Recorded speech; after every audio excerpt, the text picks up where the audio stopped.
ગાજર આપણા ફૂમાઈ ગયા છે તો હવે આપણે રીતે 2 ચમચી જેટલું ઘી એડ કરશું. ગાજર છે એ નાખી દઈશું. એમાં આપણે મલાઈ વાળું ફેટ વાળું દૂધ એડ કરવાનું છે તો અડધીથી ઓછી એડ કરશું. ઓલમોસ્ટ સાકર પણ હવે અમે અડધી વાટકી જેટલું અમારી પાસે ખોયા હતું એ લીધું છે. તો જો હલવો થઈ ગયો છે તૈયાર. અડધી ચમચી મરચું પાવડર, 1 ચમચી હળદર,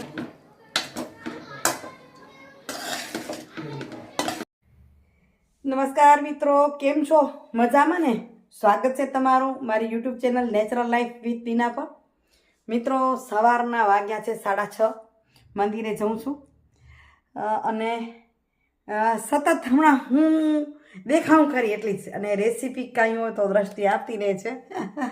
સારું છે, મને આનંદ છે. પણ થાય એવું છે કે શિયાળાનો દિવસ તરત જ આથમી જાય છે. ભગવાનના દર્શન પણ તમને નથી કરાવી શકતી કારણ કે મંદિરે જઈએ ને ત્યારે અંધારું હોય અને હજી મહારાજ તૈયાર પણ ન થયા હોય, ભગવાનના શણગાર પણ ન થયા હોય તો એમાં રહી જાય છે. નહીં તો આપણે ભગવાનના દર્શન તમારી સાથે રોજ શેર કરતા હતા. હવે હશે શક્યતાઓ તો કરશું પણ આજે તો નહીં થાય. લાગે છે કારણ કે 6:30 જઈએ છીએ એટલે અંધારું છે. હજી દ્રષ્ટિ છે ત્યાં સુધી તમને અવનવા વિડીયો રસોઈના મળી રહ્યા છે. બાકી હું તો તમને મળતી જ રહીશ સરસ મજાની વાત સાથે, સરસ મજાના સુવિચાર સાથે. તો મિત્રો, ગામ સવારનું ફ્રી થઈ ગયું છે. રસોડાનું કરીને જલ્દી દ્રષ્ટિ કચરા પોતાને પતાવે છે અને હું જાઉં છું ઓફિસે. આજે કાંઈક શિયાળોને લગતી કાંઈક આઈટમ બનાવવાની છે તો એ આઈટમને તમે જોજો. હું ઓફિસેથી આવીને સાંજે તમને મળીશ. નમસ્કાર મિત્રો, કેમ છો બધા? આશા રાખું તમે બધા મજામાં છો. તો જો ઠંડીની શરૂઆત થઈ ગઈ છે શિયાળાની, તો આપણે શિયાળાનો સૌ પ્રથમ પહેલો ગાજરનો હલવો બનાવવાનો છે. તો એના માટે મેં ગાજર છે એને છીલીને લઈ લીધા છે. હવે એને આપણે ખૂમી લઈશું. આવી રીતે ગાજરને ખૂમડીમાં આવી રીતે આપણે ખૂમવાના છે. પછી આગળની તમને રેસીપી દેખાડું, ત્યાં સુધી હું આ બધા ગાજર છે એને ખૂમી લઉં. ગાજર આપણા ખૂમાઈ ગયા છે તો હવે આપણે સ્ટાર્ટ કરશું. તો જો એક મેં અહીંયા પેન લઈ લીધી છે. હવે એની અંદર આપણે મોટી આવી રીતે 2 ચમચી જેટલું ઘી એડ કરશું. દેશી ગાયનું ઘી હોય તો સારું આપણું. એક બાજુ મસાલા રાઈસ બનાવવાના છે એટલે આ બાજુ રાઈસ પણ બોઇલ કરવા રાખી દીધા છે. હવે જો આપણું ઘી ગરમ થઈ ગયું છે એટલે એની અંદર આપણે છીણેલું જે આપણું ગાજર છે એ નાખી દઈશું.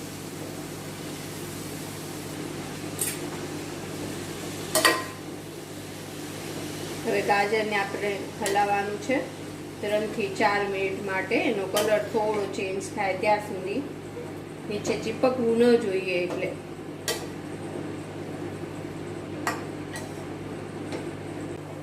તો જુઓ 4-5 મિનિટ પછી ગાજરની સાઈઝે થોડીક રિડ્યુસ થઈ ગઈ છે અને કલર પણ ચેન્જ થઈ ગયો છે. હવે આ સ્ટેજમાં આપણે મલાઈ વાળું ફેટ વાળું દૂધ એડ કરવાનું છે. અત્યારે દૂધ હું થોડું ઓછું રાખીશ કેમ કે આની અંદર મારા પાસે માવો છે તો માવો પણ નાખવાનો છે.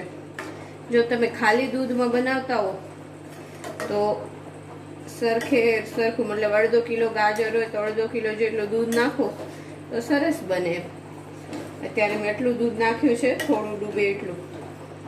હવે આ પ્રોસેસ થોડી લાંબી છે. આને હલાવતા જવાનું છે, જલવો પણ ન જોઈએ નીચેથી. અને આ દૂધ છે એ પૂરેપૂરું ગાજર સોકી લે ત્યાં સુધી આપણે આવી રીતે એને ઢાંકીને પકાવવાનું છે. વચ્ચે વચ્ચે આપણે આવી રીતે હલાવતા જશું અને ચેક કરશું કે નીચે જલતું નથી ને. જો સરસ સુગંધ પણ આવે છે અને દૂધ ધીમે ધીમે ઘાટું થશે. વળી ઢાંકીને આપણે પકાવશું, વળી વચ્ચે વચ્ચે ચલાવશું. તો જુઓ દૂધ અડધું બળી ગયું છે આપણું. તો આ સ્ટેપમાં હું અત્યારે એલચી નાખીશ. તો અડધીથી ઓછી 5 ચમચી જેટલી એલચી પાવડર મેં નાખ્યો છે. પછી તમને જેવો ઘરમાં ખાવામાં ટેસ્ટ પસંદ હોય એ પ્રમાણે નાખવાનો છે. અને હજુ પણ દૂધ દેખાય છે અને આવી જ રીતે આપણે ઢાંકી અને પકાવશું. એલચી નાખવા પછી તો ઓહો શું સુગંધ આવે. આ ધીમા તપ ઉપર જ કરવાનું છે. જેટલું ધીમું બનશે એટલો સ્વાદ એનો સારો થશે. તો જો ઓલમોસ્ટ દૂધ બળવા આવ્યું છે. હવે અત્યારે આને બહુ ધ્યાન રાખવું પડશે, નહીંતર એ નીચે ચીપકશે. હવે આની અંદર આપણે સાકર નાખવાની છે. માપ તો મને કહેતા નહીં આવડે. આશરે સાકર આપણે આની અંદર એડ કરશું. ખડી સાકર છે એટલે થોડીક વધારે જોઈએ આપણી નોર્મલ સાકર કરતાં. જેવું સાકર નાખશું એટલે વળી પાછું એ પાણી છોડશે.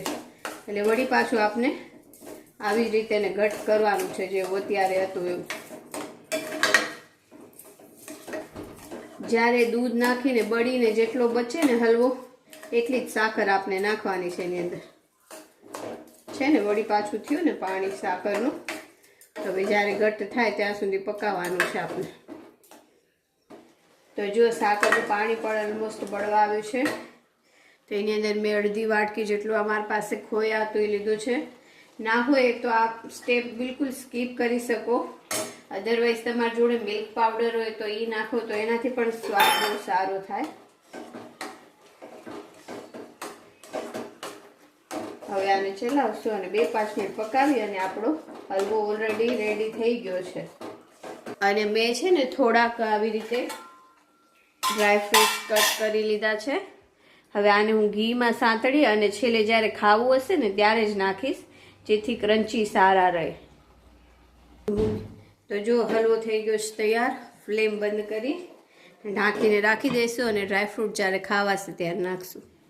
ખાશું ત્યારે તો જો અહીંયા થોડું આપણે ઘી મૂક્યું છે, જેની અંદર ઓલરેડી ભાત બનાવવાની છું. હવે હું એમાં જ આવી રીતે થોડા ડ્રાયફ્રૂટને શેકી લઈશ. થોડા ક્રન્ચી થાય ત્યાં સુધી. હલકા ગોલ્ડન બ્રાઉન થાય એટલે આપણે નીકાળી લઈશું. ક્રન્ચી ટેસ્ટ આવી જશે.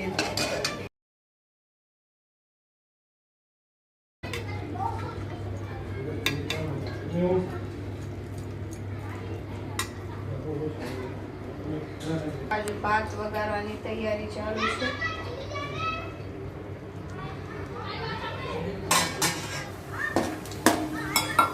પેલું તેલ મૂક્યું, તેલની અંદર દાણા તળી લીધા. ક્રિસ્પી રહે ને એટલે પછી સોગી થઈ જાય. રાઈ, જીરું તેલ રહી ગયું, પણ 2 લવિંગ 2 એલચી નાખી દઈશું એની અંદર. હિંગ, પછી નાખશું એની અંદર વટાણા. વટાણા નાખવાની જલ્દી બટેટું નાખી દે. એમાં તો ભેગું નાખવાનું, કારણ કે બટેટું ચડે ત્યાં સુધી ચડી જાય.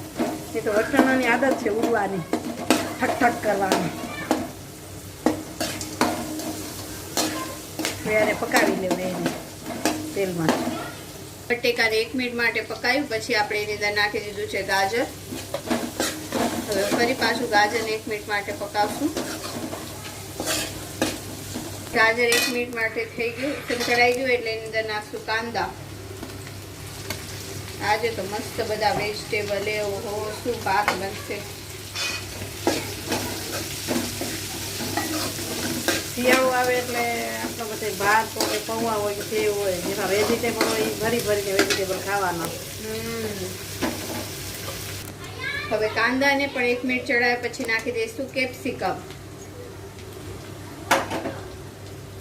કેપ્સિકમની સાથે જ આપણે આ લીલા કાંદાના પતળા સ્પ્રિંગ ઓનિયન જેને કંઈ નાખી દઈશું, કેમ કે કેપ્સિકમને વધારે ચડાવવાની જરૂર પડતી નથી.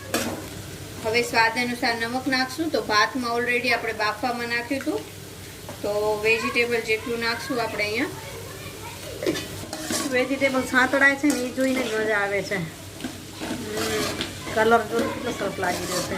હજી તો ટમેટું પડશે એટલે લાલ કલર આવશે હજી.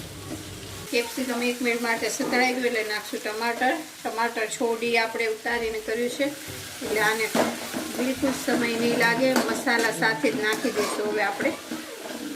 ટમાટરની છાલ કાઢી નાખી છે દર વખતે. વેજીટેબલ આપણું ચડી ગયું એટલે હવે મસાલા નાખશું. અડધી ચમચી મરચું પાવડર, 1 ચમચી હળદર, 1 ચમચી ધાણા પાવડર, ઉપરથી પણ અડધી ચમચી નાખી દીધી. ચમચી એટલે ગરમ મસાલો નાની 1 ચમચી છે. હવે આને હલાવશું નહીં, આના ઉપર જ ભાત નાખી દઈશું. બાસમતી રાઈસ એકદમ મસ્ત ખુલ્લા. હવે નાખી દઈશું આપણે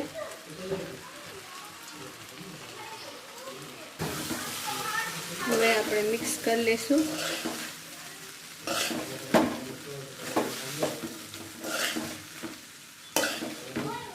વેજીટેબલ ભાત, મસાલા રાઈસ 2 મિનિટ માટે ભાતમાં બધો મસાલો આપણો આવી જાય એ રીતે 2 મિનિટ માટે પકાવશું આને. રાઈસ એકદમ થઈ ગયા તૈયાર. છેલ્લે આપણે અડધું લીંબુનો રસ નાખી દઈશું, સાથે જ લીલા ધાણા છે ને બહાર જેવા જ એકદમ પુલાવ, તવા પુલાવ એવા જ મસ્ત લાગે છે, જોરદાર. તો મિત્રો સાંજના 7:30 થયા છે. આવીને જોયું તો મસ્ત રસોઈ તૈયાર છે. બહુ મારી જરૂર નથી લાગતી રસોડામાં. એ કે તમે પતી ગયું, સુવિચાર લેવો તો લઈ લો. તો હું સુવિચારની વાત કરી રહી છું તમારી સાથે. આજના સુવિચારની વાત કરું તો એવી છે કે નખ વધ્યા હોય ને તો નખ કપાય, આંગળી ન કપાય. એમ જ તમારી તમારો ઘમંડ વધ્યો હોય તો ઘમંડને કાબૂ કરાય, સંબંધને ન કપાય. ઘણીવાર ઘમંડ આવી જાય કે અમારા જેવું કોઈ નહીં, તો એ ઘમંડને સમજવાની કોશિશ કરાય, પણ સંબંધ ન કપાય. બરાબર ને? અને એના પર વાત કરીએ તો ઘણી વખત એમ કહેવાય આપણે સફળતાના રસ્તે ચાલતા હોય ને આપણામાં ઘમંડ આવે, પણ ઘણી વખત આપણે ઘમંડ આવે એમ આપણા સાથે વિરોધીઓ પણ વધે. તો જ્યારે સફળતાનો રસ્તો ચાલ્યો હોય ને ત્યારે શું થાય? ત્યારે ઘણા લોકોને ઈર્ષા થાય, દેખાઈ આવે. તો એની માટે 2 લીટી એવી છે કે જીવનમાં ધીરજ રાખો દોસ્ત, જીવનમાં ધીરજ રાખો દોસ્ત, ઘણા આપણાથી આડા આવશે. જીવનમાં ધીરજ રાખો દોસ્ત, ઘણા આડા આવશે. આ રસ્તો છે સફળતાનો, એટલે ચાલતા ખાડા પણ આવશે. ત્યારે શાંતિ અને ધીરજ એટલી જ જરૂરી છે કોઈ પણ પ્રકારમાં. તો ચાલો હવે કરું છું હું જમવા માટેની તૈયારી, કારણ કે અનિલને હમણાં નીકળવું છે. હવે થોડીક તૈયારીમાં કરાવું મદદ દ્રષ્ટિને.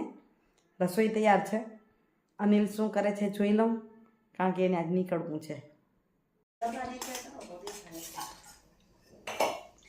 અનિલની આજે બસ છે એટલે પપ્પા અને અનુ બેસી ગયા છે.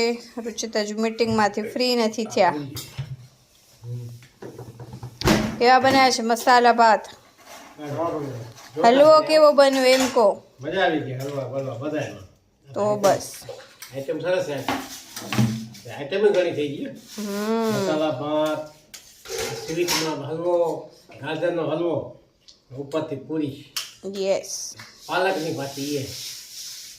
વાહ.